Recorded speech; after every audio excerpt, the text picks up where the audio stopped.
আসসালামু আলাইকুম, সবাই কেমন আছেন? আলহামদুলিল্লাহ, আপনাদের সবার দোয়ায় আমি অনেক বেশি ভালো আছি। তো এখানে সকালবেলায় আমরা বানিয়েছিলাম খোলার পিঠা।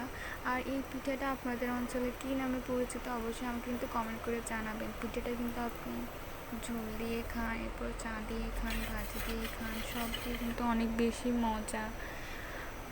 কী সুন্দর করে উঠে উঠে আসতেছিলো, অনেক সুন্দর হয়েছে, তাই না?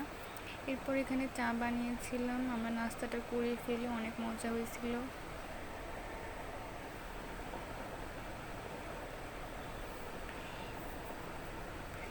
আম্মু না থাকলে কী যে হতো, এই ডালটা যে ভাজি করে রান্না করতে হয় এটা কিন্তু আমি জানতাম না। এরপর আম্মু বলছিল যে এটা ভাজি করে নিতে হয় একটু। এটা কিন্তু আমি বাবুর জন্য খিচুড়িতে দেওয়ার জন্য একটু ভাজি করে নিয়েছিলাম।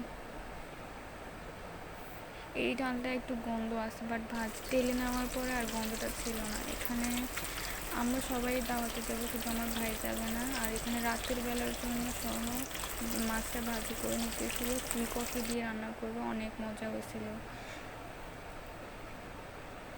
তো আমি একটু ভিডিও করে নিতেছিলাম। তো এখানে আমরা দাওয়াতের জন্য রেডি হয়ে যাই সবাই। আমি একটু ক্লিপ নিতেছিলাম।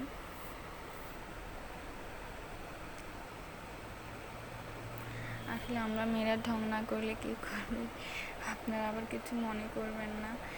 এই যে আমরা এখানে চলে আসছি আমার আম্মুর নানুর বাড়িতে।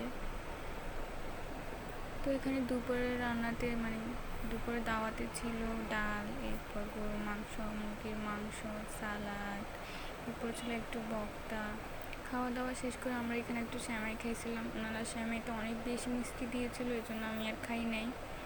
এরপর বাসায় এসে আমরা চা বানিয়েছিলাম, চা খেয়েছিলাম। তো আজকের জন্য এই পর্যন্তই। সবাই ভালো থাকবেন, সুস্থ থাকবেন, আর আমার চ্যানেলটি সাবস্ক্রাইব করে দিবেন। আল্লাহ হাফিজ।